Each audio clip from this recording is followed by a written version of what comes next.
Har bir mamlakatning taraqqiyot ko'rsatkichlari ta'lim tizimiga qaratilayotgan e'tibor bilan baholanadi. Shu sababdan davlatimiz rahbari yoshlarning zamon talablariga mos bilim egallashlari, ta'lim sohasida eng yuqori sifatli dasturlar va tizimlarni joriy etish borasida ko'plab topshiriq va vazifalarni ilgari surib kelmoqda.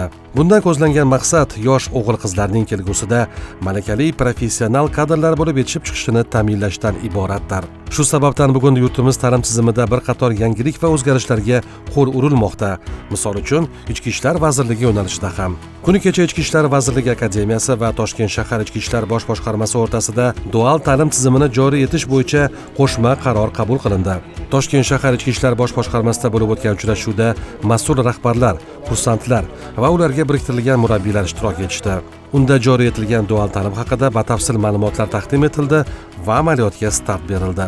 Endilikda akademiyada tahsil olayotgan 2 va 3 kurs tinglovchilari o'quv bilimlarini egallash bilan bir vaqtning o'zida haftada 2 kun Toshkent shahridagi ichki ishlar organlari boshqarmalarida yordamchi xodim lavozimida xizmat qilib, amaliy ko'nikmalarini oshirib boradilar.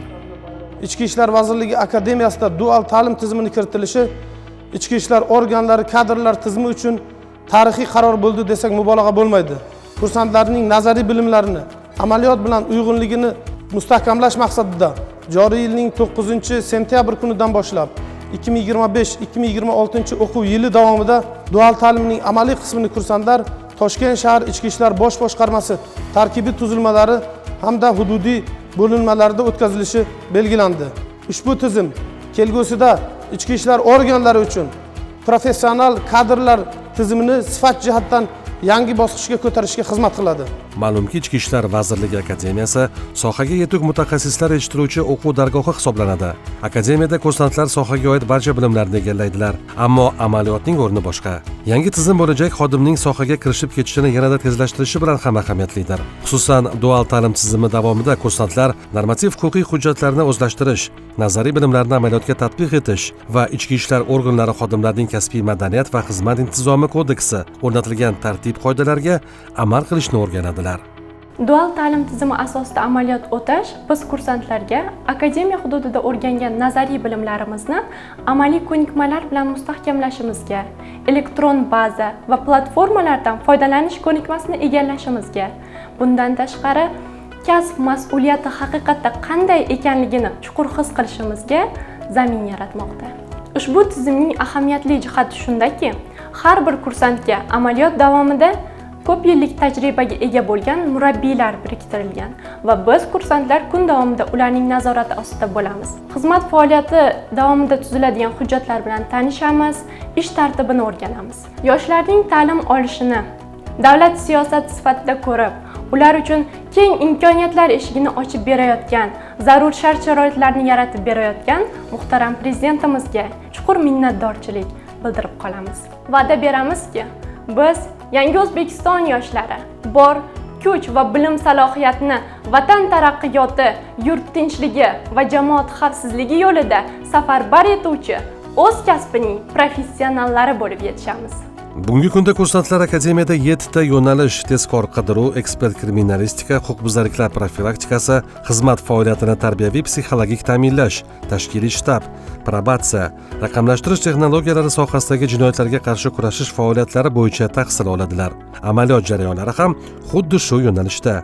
Tinglovchilar yoki xodim yordamchilarining ba'zilari ekspert kriminalistika markazida, tashkiliy shtabda ish o'rgansa, ayrimlari yana boshqa yo'nalishlar bo'yicha, misol uchun, profilaktika inspektorining yonida tajriba orttirmoqda. Bu dual ta'lim tizimi shundan iboratki, ya'ni 50% nazariy, 50% amaliyotni qamrab oladi. Ya'ni biz bunda Ichki ishlar vazirligi akademiyasida olgan nazariy bilimlarimizni darhol amaliyotda qo'llagan holda o'z bilimlarimizni mustahkamlaymiz. Bu ta'lim tizimi orqali biz Ichki ishlar vazirligi akademiyasini bitirib, maxsus unvonlarni olganimizdan keyin o'z ish faoliyatimizga darhol kirishib ketib, vatanimiz, xalqimiz, prezidentimiz oldida turgan o'z xizmat vazifalarimizni bajarishimizga bu dual ta'lim tizimi bizga yordam beradi. Bugun yordamchi, ertaga esa tayyor mutaxassis. Dual tizimiga oddiy qilib mana shunday baho berish mumkin. Yosh kadrlarning xizmatga tezda kirishib ketishi, zarur ko'nikmalarni shakllantirishi, mustaqil, to'g'ri qaror qabul qilishni o'rganish, o'quv jarayonlarida amaliyotni qanday va kimning murabbiyligi ostida o'tganiga ham ko'p jihatdan bog'liq. Ichki ishlar boshqarmalarida xizmat uchun jalb etilgan har bir tinglovchiga alohida tajribali, o'z ishining yetuk mutaxassislari murabbiy etib biriktirilgan. Ular shogirdlariga o'zlari bilgan barcha bilim va tajribalarni o'rgatib kelmoqdalar. Kursantlar o'sha Ichki ishlar vazirligi akademiyasida olgan nazariy bilimlarini hozir aynan amaliyotda bevosita xizmatni olib boruvchi xodimlar bilan murabbiy qo'l ostiga biriktirilib, birgalikda xizmatni olib borayotganligi ularni akademiyada olgan nazariy bilimlarini mustahkamlashga juda ham qo'l keladi.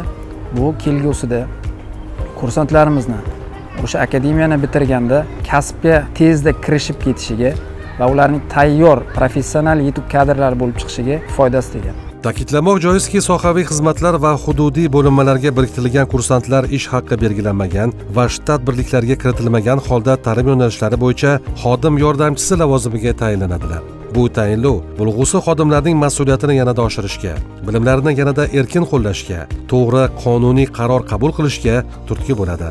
Yana bir e'tirof etadigan jihati, bilim yurtini bitirgan har bir kursant mustaqil va yetuk xodim sifatida ichki ishlar organlari safiga qo'shiladi.